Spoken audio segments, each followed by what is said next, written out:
Welcome back to On Texas Football. I'm Jeff Howe, joined by CJ Vogel and the Coach Bob Shipley. Time to give out grades for the Longhorns from a 34-31 win over Vanderbilt. This edition of On Texas Football is brought to you by our friends over at Allegiant Digital Marketing. Did you know that among the top 9 challenges business owners face, the most difficult ones include finding customers, increasing brand awareness, digital advertising, and lead generation? What if I could point you to a local homegrown agency here in Austin that could solve those problems once and for all? For over 25 years, Allegiant Digital Marketing founder and CEO Chad Markham, a UT grad and instructor at the Digital Marketing Boot Camp at UT Austin, has helped thousands of businesses overcome these challenges. Take advantage of their Hook 'em Horn special and save up to $2,500 in advertising. Visit allegiantdigital.com/ontexasfootball to learn more today. All right, guys, we always start our grades with the offense. And CJ, I'll start with you first. I'll spoil it. I'm going A+ for the quarterback because that was probably the best we've seen Arch Manning look in a Texas uniform. Yeah, I definitely agree. I'm going A+ too. In fact, we switch hats here. He had a good day. Arch Manning had a good day. How about that? But no, I'll keep it on for this. Look, coming off of a week in protocol, I know the concern was how efficient would he be quickly into this game. And Coach, I know you were a proponent this whole week about taking the ball and going, and it certainly helps when you go 75 yards to the crib on the first play of the day to Ryan Wingo. But look, I thought he was decisive. I thought he had a clean pocket and was effective. I didn't think the ball was ever in harm's way as well. And look, we didn't see him run all too much. And the one time that we did, boy, did he get down a little late. It kind of had me holding my breath a little bit. But no, it was a clean day. And again, when given time, Arch is a very, very good quarterback. And we've seen this now 2 weeks in a row. He's really growing into the quarterback that we anticipated. A+ for me. Hey, Coach, Texas in this game went 7 of 11 on third down. 6 of those conversions were Arch Manning completions. He was 7 of 9 for 81 yards on third down. It doesn't get much better than that. Yeah, that's exactly right. I love the way he played. I love what he brought to our team. It's an A for me. And it's, the only way in my mind it would have been A+. If he'd had one misfire, but I thought he had probably early in the game, three passes that were just misfires that, so that's the only thing for me. But so I'm expecting him to be perfect. I know that's what an A+ is to me. Yeah. But still, what an outstanding effort. And honestly, I was really surprised. I just felt in the back of my mind this was all a ploy to hold Vandy staff as a hostage and not knowing who they're going to play, who they're going to face, who they're going to get ready for. And lo and behold, he came out, and, man, was he ready to play. And just a championship effort, I thought. He can clean up the stuff, little things. But I just thought it was a great crowd. It was a great atmosphere. The people, it was obvious it had been, 40-plus days since we had a game at DKR. And I think Arch rose to the occasion. I think the crowd rose to the occasion. I think Sark as a play caller rose to the occasion. Best play call of the season, maybe since Michigan last year. I'm just blown away by the way he and Arch were on sync, and just really when that happens. And probably, as we'll talk about later, a change in the offensive line. It just came together for a beautiful day for Arch in this Texas offense. No doubt. He completed 22 of his last 27, finishes 25 for 33, 328, 3 touchdowns. First time Arch in his career is going back-to-back 300-yard passing games. CJ, I'll go with you for the running backs, and I'll give a tip of the cap to our coworker, Jerry Hamilton. Jerry was running down some numbers. He said, hey, if the running backs can combine to give you right around 90 yards, you should be in really good shape today. Well, you look up at the end of the game, and C.J. Baxter and Trey Wisner combined for 97 on 25 carries. Baxter catches a touchdown. Wisner also made some plays in the pass game. C.J., what's your grade for the running backs? Yeah, I have a good B+. I thought that was a good day for the running backs. We didn't see a lot of C.J. Baxter, at least not as much as maybe I thought. But when the outside zone was working as effectively as it was early in the game, hey, that suits the strength of a Trey Wisner a little bit more. Credit to C.J. Baxter. That was a bullet that Arch Manning kind of whistled into him in the end zone. That's the first touchdown for him in 670 days. Boy, I'm sure he felt glad to be back in the end zone. But look, you were effective running the football. You didn't have many negative plays in the run game, which is key. And again, we'll talk about that offensive line here in a minute. but a good B-plus showing for me. I still think there are running opportunities at Texas, just maybe isn't hitting completely, whether it's blocked well or just maybe not seen correctly vision-wise. Sark mentioned at postgame, there's still meat on the bone in the run game, and I'm with him. I think there's still plenty of room for improvement, but today was a solid showing, in my opinion. Yeah, that's why I would give it just a good solid B. Still left a little bit out there. I do like the fact, Coach, that when there were times where they needed those backs to maximize the runs, especially Wisner there in the third quarter on a long drive, he did exactly that. Yeah, it's a solid B for me. I felt like I love the way Sark played out that first drive. I mean, he was extended running plays, which what we call screens and quick passes to our receivers, who, by the way, did an incredible job. We'll talk about that in a minute on blocking that first play. But he kind of set up the running game with that stuff on that second drive. And then when we got down there, what was it? I don't know. It was maybe a little bit outside the red zone or close to the red zone. He started handing the ball off, man, and we started mashing it down their throats and going down and scoring.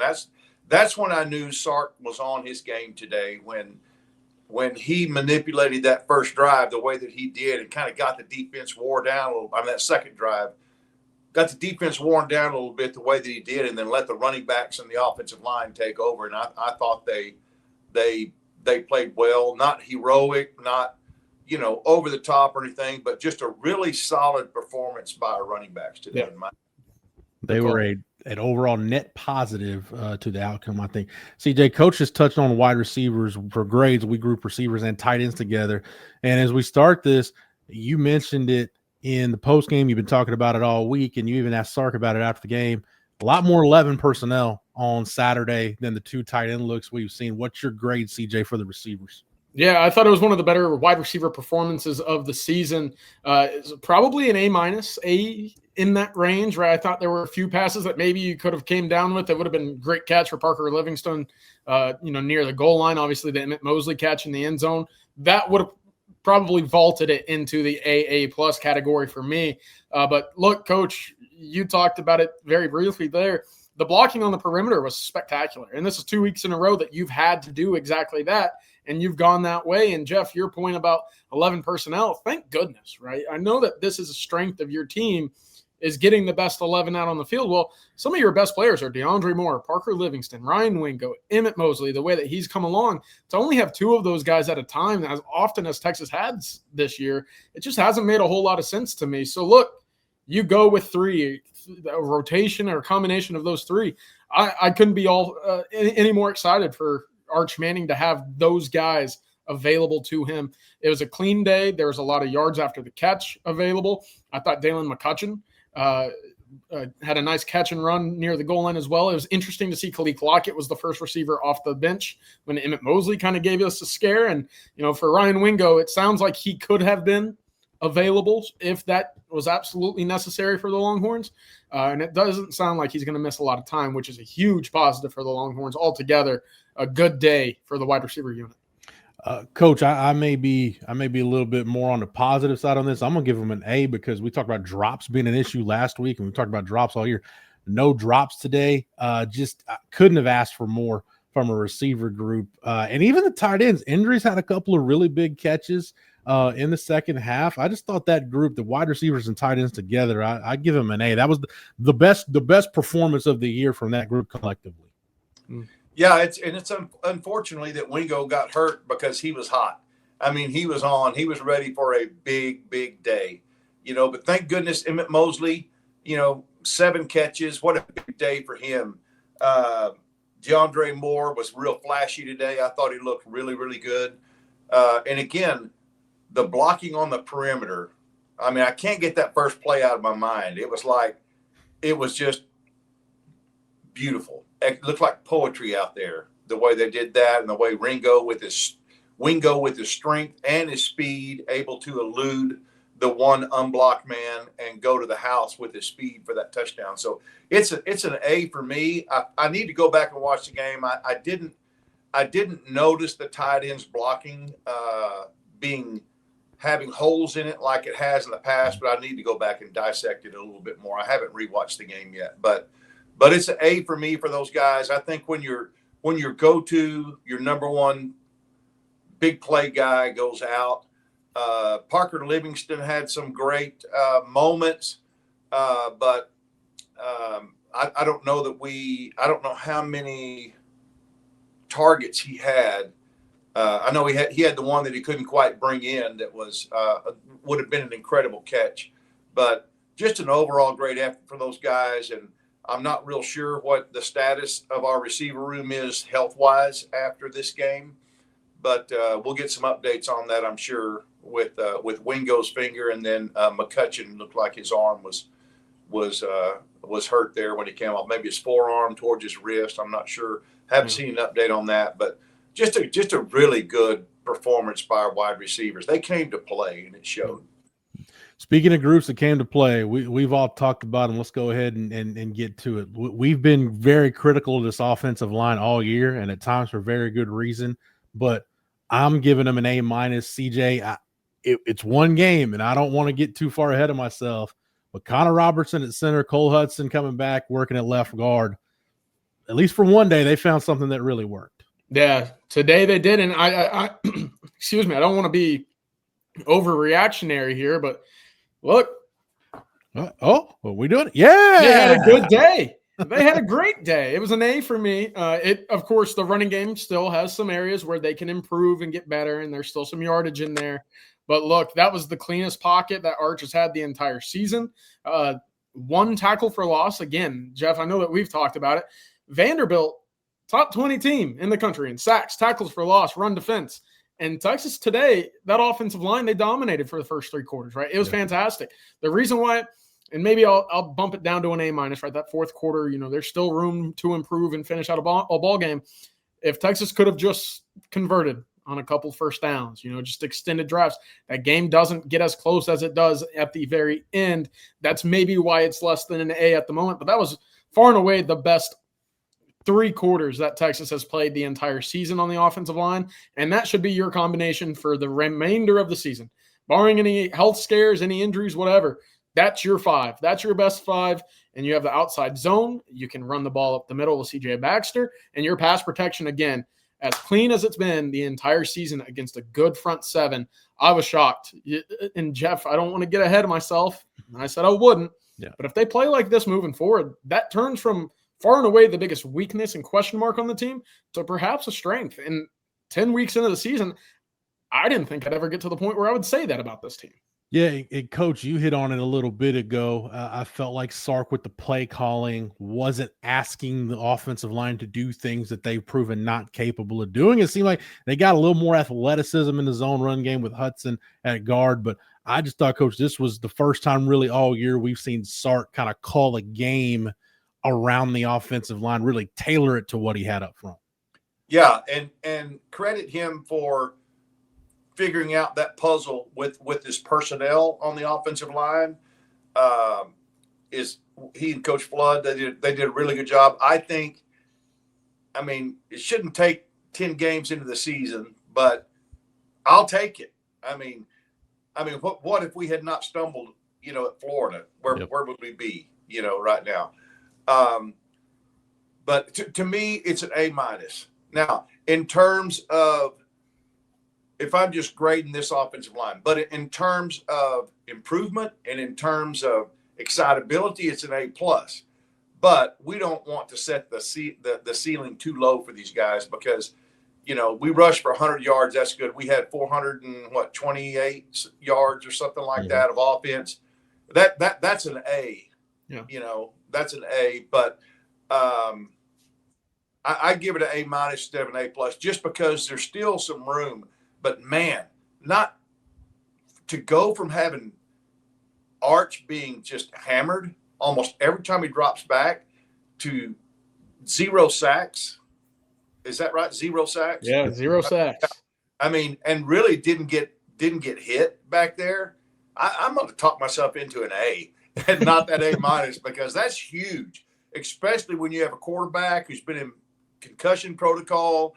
To give him the time and the protection that they gave him was phenomenal. Yeah. Great job. My hat's off to those guys. My hat's off to Coach Flood, to Coach Sark, They put it all together and figured out some pieces of the puzzle, like you said, of what this line can do. And he called a great game that fits our offensive line and what we're capable of doing. And that's good enough to win. I mean, it's good enough to win. We just beat a top 10 team. That effort is good enough to win. It's not where we want it to be, but we want to be just dominant on offense, running and throwing the ball. But that's not necessarily who this line is going to be, but they've got to be the best they can be. And I think we saw that today, or steps towards that. If I can add real quick, I thought this was the first time we saw some nasty from the offensive line. I know this was a game where emotions, some chippiness got involved. DJ Campbell, Cole Hudson, Connor Robertson, Trevor Coo. I mean, all of these guys were playing with that chip, and I loved it, right? The extra points on the first downs, an extra push or two after the whistle. I love that for an offensive lineman. Having your back for the quarterback after he gets hit, just knowing that this is a group that's like, hey, I'm kind of done being pushed around. Let me be the one enforcing the pushing. And today they did exactly that. So, again, hat tip to the offensive line. I'm very pleased with that performance, 100%. Yeah, and I'll add to, you mentioned him, CJ, at least on a first watch, probably the best game I've seen Trevor Gooseby play in a while. I thought he was really, really good when Texas needed to be. Coach, I'll start with you on the offense overall. Again, you average 7.1 yards per play. To your point with the offensive line, I wish we'd even out, because after Florida and Kentucky, we're sitting here, man, this feels about as hopeless as it can be. And then after OU and Vanderbilt, we're thinking, man, it's really looking up. So hopefully we hit somewhere in the middle. But Coach, the offensive performance they needed to have to win this game, they got it and then some. Yeah, no doubt they did. Yeah, it's a solid A for me for this offense. I mean, we came out on fire, scored, got a lead, and I kept wanting to keep. When we got up 3 touchdowns, 21 points, I wanted to keep that margin. If they score, then we got to score, because we can't let them. And then I guess my philosophy kind of almost backfired on me. Take the ball, and it wasn't our choice, but we took the ball to start the game, scored quick, jumped on them, which we needed to do because they don't play good from behind, we thought, or they can't play as well. They came back and played really well, but they almost got that double dutch on us, and the momentum, scoring at the end of the second half, and then getting the ball to start the third half. And I was like, yeah, well, it's the only downside to having the ball first, is because you can get double up 14 points and never run an offensive snap when somebody's able to finish off the second half like that and then have a drive. Thankfully, we were able to hold them on that opening drive of the third quarter, and so it didn't bite us like it did. But we played today like we played offensively. We're going to be okay. Yeah. CJ, you're great for the offense overall. I'll give it an A-. It should have been an A, and then the fourth quarter came around, right? And yes. 40 yards on, 14 plays, right? I don't want to just recoup a couple of bad memories, but remember in the Herman era, you kind of had the Turtle Tom talk, and, you get up in the fourth quarter, and all of a sudden the game gets really close. And I don't want to say that's what it felt like, but that's kind of what it felt like, right? So, again, had the offensive line been able to extend some drives, had Arch Manning been able to hit some wide receivers, had some backs been able to get loose, just little things like that to tick some of that time off, it would have been a perfect day for the offense. Altogether, they found something, right? That's 6 consecutive scoring drives to score to start the day. That's 10 in a row dating back to Mississippi State. But that fourth quarter is just the small little nick for me. Altogether, you got to be pleased, though. That's a heck of a showing today. And even then, if Mosley completes the play or you get the DPI that should have been called, we may be talking about a completely different outcome to this game. CJ may need to get the have a day hat back, because as we go to the defense, we'll go the defensive line. And I'll start with this. As great as Colin Simmons was, Ethan Burke was tremendous. Trey Moore had a big game. You hold Vanderbilt to 58 rushing yards on 24 carries. I don't know how this defensive line, I don't know what they got to do to draw more holding calls. As many as there should have been quite a few more, because we're talking about pretty – I hate pointing fingers at the officials, but this was pretty egregious stuff that was slipping by. CJ, what's your grade for the Texas defensive line in this one? No, I'm right there with you. Colin Simmons was being twirled around like a ballet, a ballroom dancer. I mean, it was kind of ridiculous, but we're going back to the hat one last time. I think you should. this is the last time I think we're going to have it today, but my goodness, Colin Simmons dominated the first half. He was fantastic. He single-handedly stymied 2 straight drives to begin the game. Obviously, the strip sack, he forced a holding call early on, and then pressure on a 3rd down to force a punt. I thought Colin was fantastic. And look, when you are able to pin back a Colin Simmons and then utilize an Anthony Hill and then have a Brad Spencer and Ethan Burke, I mean, this is what we talk about when earlier in the year we sit here and say, yeah, Texas has a great front 7, and somehow earlier in the year they weren't able to get home. Now they're starting to get there very consistently. They didn't run the ball very effectively. I thought short distances, short downs were a strength once again for the interior. Hero Kanu was noticeable once again. I thought Alex January had some moments, but Ethan Burke, I got to give him some flowers, man. This is 2 straight weeks where I sat here and said, he's really coming along, right? He's really blossoming into that 4th or 5th year senior that you were expecting, right? And so credit to Ethan Burke. That was a great performance from the defensive line and that edge room. In my opinion, it's an A. Yeah, Coach, I'd give it an A+ just because I look at the Vanderbilt run game. Aside from a 25-yard scramble by Pavia, their running back, they got nothing out of the traditional run game Vanderbilt did, and Texas, quite frankly, dominated the line of scrimmage in this game. Yeah, no doubt. It's an A+ for me. Ethan Burke was great. Colin Simmons was unworldly almost, especially I don't know that I've ever seen him start as fast as he did today. But, 5 tackles, 3 solos, a sack, the strip, fumble recovery. Just they had to know where he was all the time. Yeah. And that really helped out the rest of the defensive front with the destruction that he was bringing. Ethan Burke, I'm with you, CJ. What 3 solo tackles, 2 sacks, 3 tackles for loss. He was a force out there. I mean, that guy played lights out. Like you said, Alex January, those guys did a really good job up front, letting our linebackers roam and making plays when they had to. So it's a solid A for me. This is where it's going to start getting interesting with the defensive grades, CJ. We'll go to the linebackers. Some really good, some not so good. Where does it end up for you with the linebackers? Yeah, we're going to keep the have a day hat on the shelf for this one. Look, it wasn't terrible for the linebackers. It just wasn't great, right? And especially in space, I thought there were opportunities where Vanderbilt was able to extend drives, extend plays, pick up some chunk yardage. Again, over the middle of the field is kind of where they do a lot of the damage. The first touchdown that Vanderbilt scores, it looked to me that Anthony Smith was maybe misplaced. I thought on the sideline in real time, Nansen was trying to push him to more of the middle of the field towards the trip side, and he didn't get that call. He didn't hear it. He didn't whatever. It wasn't relayed to him, and evidently it's a walk-in touchdown, in which that shouldn't have been the case from the 11-yard line or so. So maybe that's coaching, maybe that's just situational. I don't know.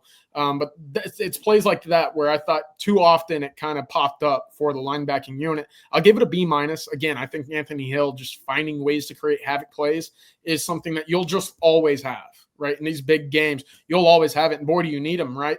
But again, plenty of room for improvement with this group. I thought run defense was very good once again, but some times in which, hey, maybe containment, maybe, some spying of Pavia got away from you at times, but a B performance is probably where I'm sitting for the linebackers. Coach, I'm kind of with CJ. The trump card, whatever the grade is, it's elevated because when you've got 0 out there who can just make a play whenever you need one, it's a good thing to have. What's your grade for the linebackers? Yeah, my grade's a solid B. I feel like I understand. When I first was writing down grades, I wrote down B-, but you start thinking about the way that the front was playing, and they were, they were making a lot of plays that the linebackers didn't get to make because they were back there wreaking havoc. Mm-hmm. But I thought Ant Hill. I mean, hey, we've said this all season. Ant Hill is when he's coming off the edge. When he's bringing it, he's so in his element, and this was not necessarily the type of game that you utilize that because you don't want to get too far upfield, because they'll make you pay. But kind of a quiet game for some of our backers. But again, I need to go back and look at the game. But I think a good solid B for me for the linebackers. especially when you look at the rushing yards that Vanderbilt had, especially leading up to that last flurry. It was a good game, good day. I'll stick up for him, Coach, for that linebacker group, because when you play a quarterback like Pavia, you play an offense like this, and they roll protection, your assignments can get muddled, and it's hard enough for linebackers in football today to cover as it is. So there's a whole lot placed on those guys. So I'm with you. I'd go probably a B minus, maybe even a B somewhere in there. Hey, and go ahead, it CJ. Maybe changes, Jeff. If Trey Moore is able to come down with that tipped pass that hits him in the face, and they end up scoring on that. I mean, it's just one of those moments. But that's a play for me for the linebacker. So it was kind of one of those days, Yeah.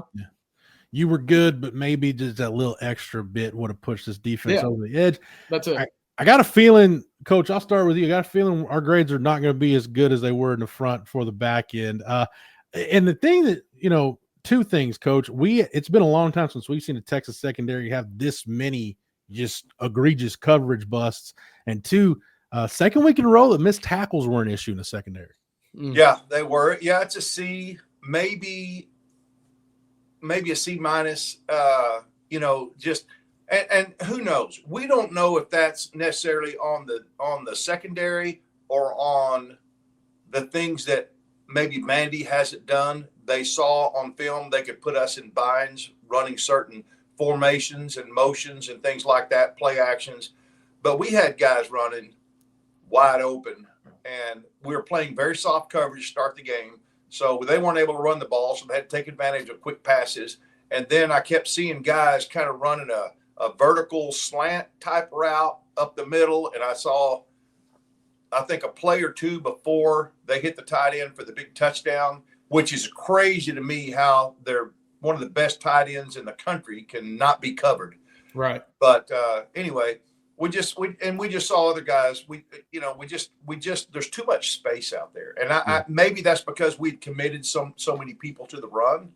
I don't know how our defense, again, I'd have to go back and look at the film to see how our defense changed up, maybe some things, some small things that they had been doing. But I really think some of that goes to Vanderbilt and their scheming to find some ways to put our defensive backs in binds. And it's interesting it's going to be interesting to see how Sark responds to that Monday. And again, a good rewatch on that secondary would be I could give a more adequate grade, I think. But right now, to me, it's a C, probably a C minus. We didn't tackle well, but again, when you got a big tight end rolling down the field wide open and gets the ball, he's gonna be hard to stop when he gets inside the 5-yard line, 5-yard line or inside, which is exactly what happened. We couldn't bring him down.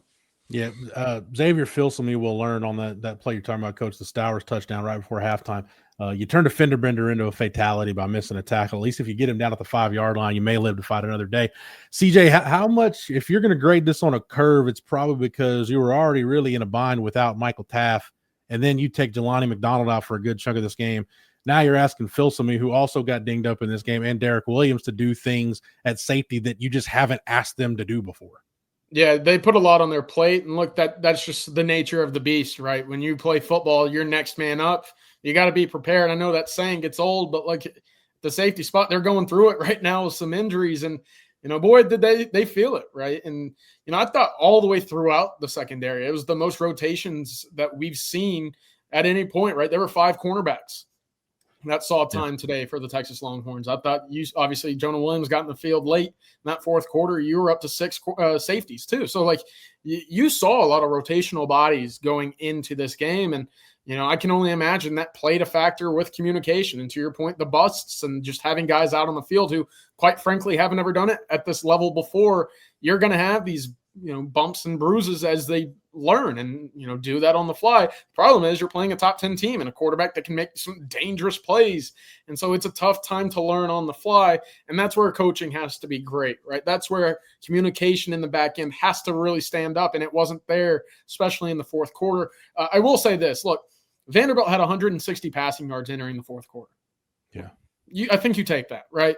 And then obviously you get into the fourth quarter, they start pushing the ball a little bit more vertically down the field. Coach, to your point, I think space is a big problem. There's too much of it. And I think for the safety specifically, you could turn on Michael Taft's tape, Jelani McDonald's tape, and then the rest of that room. And I think the vision is the biggest thing. These guys are all good athletes. They're all able to go make plays whenever it's in front of them.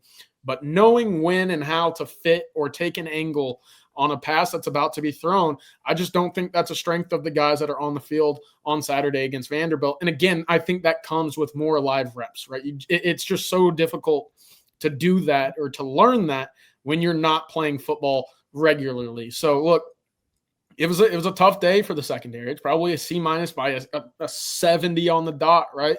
Maybe even some extra credit bonus points because of some injuries. So a C- for me, but it's got to improve. And we're going to see, I think, in this off week, Dwayne Aquina, Mark Orfe, Kenoto Hudson really starting to hone in on, hey, your vision has to be better, especially when Vanderbilt was hitching you to death on the outside. Mm-hmm. That's fine. That's a bend but don't break approach. The problem is you got to make tackles, and they didn't do that. Yep, that's it, CJ. There's nothing wrong with playing off coverage. It's just that if you're going to come up and make tackles, you got to make them, and if not, it looks even worse. Yeah, to your point, CJ, probably for the secondary, you probably handed in the review before the final and got those extra 5-7 points that putting you on the top. Coach Shipley, I'll start with you. Overall grade for the defense in this one. Overall grade for the defense for me is I'd have to give them a B. Just averaging out, I felt like, as we talked about, the defensive line and the edge was certainly the bright spot of this game for us. Linebackers had their moments. Secondary had some moments, but unfortunately they were in trouble more than they were, stopping drives and making plays and making tackles. Guys, we'll go to special teams, CJ. You avoided a catastrophe there at the end. Marshall and Landor, underrated play, kind of getting in there and helping force that ball out of bounds at the very end. Wasn't a bad day on special teams, but it's one of those deals, CJ. It didn't hurt you, but I don't know that it really helped you all that much either. Yeah, it wasn't the benefit that Texas had seen throughout the last 3 weeks. And I mean, at some point a coach is going to be smart enough to say, hey, that Ryan Niblett kid's pretty damn good. I'm not going to kick to him. And credit to Vanderbilt, they didn't. As a result, Parker Livingston had a nice catch and return. I thought Colton Vasek actually had a kickoff return as well, just ball skidding throughout the turf. So credit to those guys for being aware, picking up the ball and falling forward. Nick Townsend, I believe, on the opening kickoff as well. Just different guys finding ways to be in the right position at the right time, making the right play. That's impressive. You miss a field goal, which you probably should have made. Look, I don't want to say, kicking's not an issue yet, but there's some things that I'm seeing right now where I'm like, okay, I don't like what I'm seeing. It's not trending in the direction that it was the first 6 or 7 weeks of the season. So I'm putting that on the back burner for now. Altogether, you didn't punt, so that's great. Special teams was there today. It's probably a B plus, maybe. I don't know. Yeah. You did have the one punt, CJ, there on the sorry. You had the one punt late. Bomeister did his job and pinned him back deep. You can't give up a 4th and 19 coming off the opponent's 2-yard line. But Bomeister did his job. Coach, what's your grade for the special teams? C plus for me. When you miss a field goal and you botch a onside kick, those aren't, those are pretty big deals, and I think Sark told us what he thought about Shipley, because he was within his range and decided not to use him. And a game with really no wind to speak of, I'm assuming, isn't that right, CJ? Was there a little south breeze, maybe? Maybe it was, and he would have kicked it. He would have had to kick it south. So maybe that's why, I don't know. But of course, there's other things to consider too. What happens in that situation if you get it blocked? A scoop and score can really flip the game on you. So maybe Sark has learned a lesson as not being the riverboat gambler that he's been, in the past. And as a result, we're being a little more consistent, with those calls. I think is a good thing. But overall, for me, it just.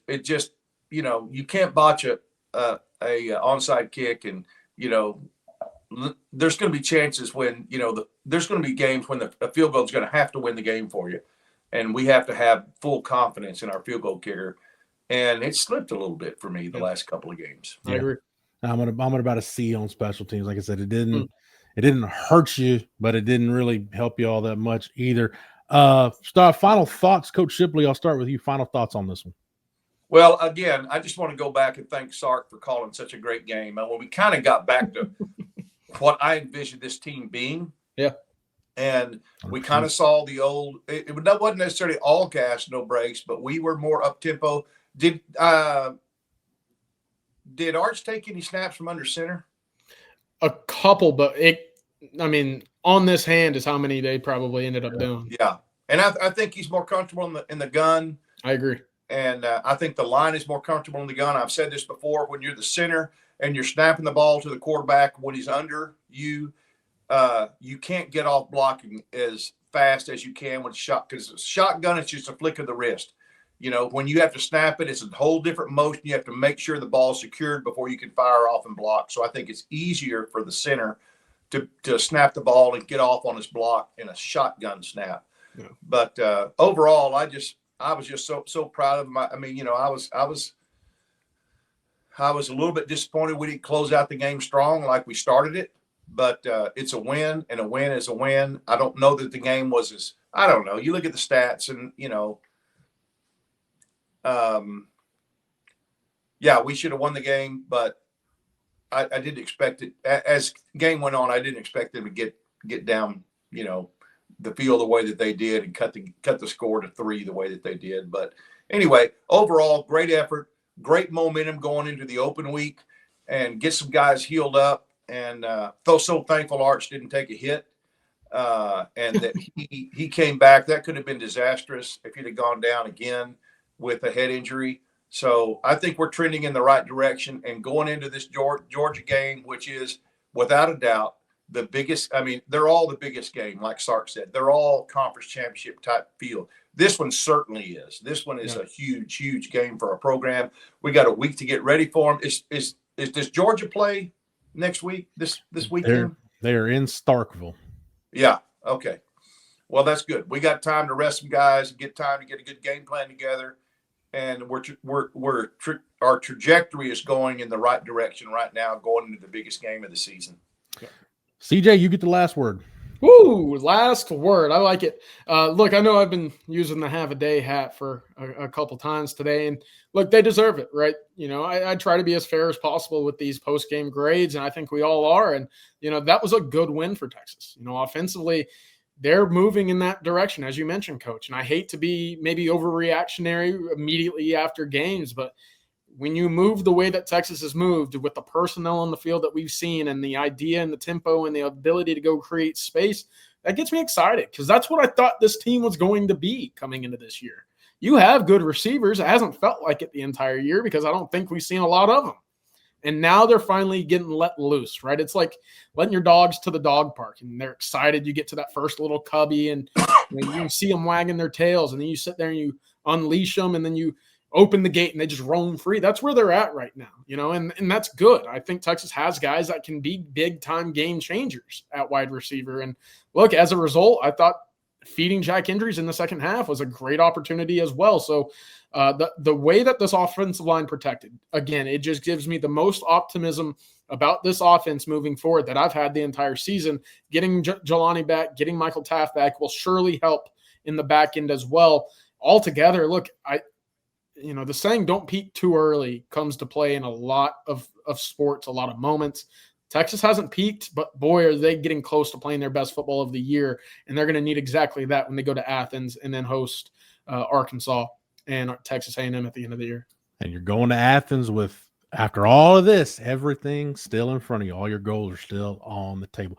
CJ, Coach, thank you guys for the knowledge and expertise as always. Thank you to Matthew behind the scenes for producing it. Thank you to Allegiant Digital Marketing for sponsoring it. Remember, if you're not a member over at ontexasfootball.com, you can get over to the site right now and sign up using the promo code OTFOG, and that'll get you 1 year of access for $39.95. Make sure that you like this video and that you're subscribed to the On Texas Football YouTube channel. That way, whether it's here on the channel or on the site, you're not missing any of our coverage before, during, and after every Texas game this season. For CJ, for Coach, for Matthew, for the entire On Texas Football staff, I'm Jeff Howe. Thank you so much for watching and listening, and until next time, hook 'em.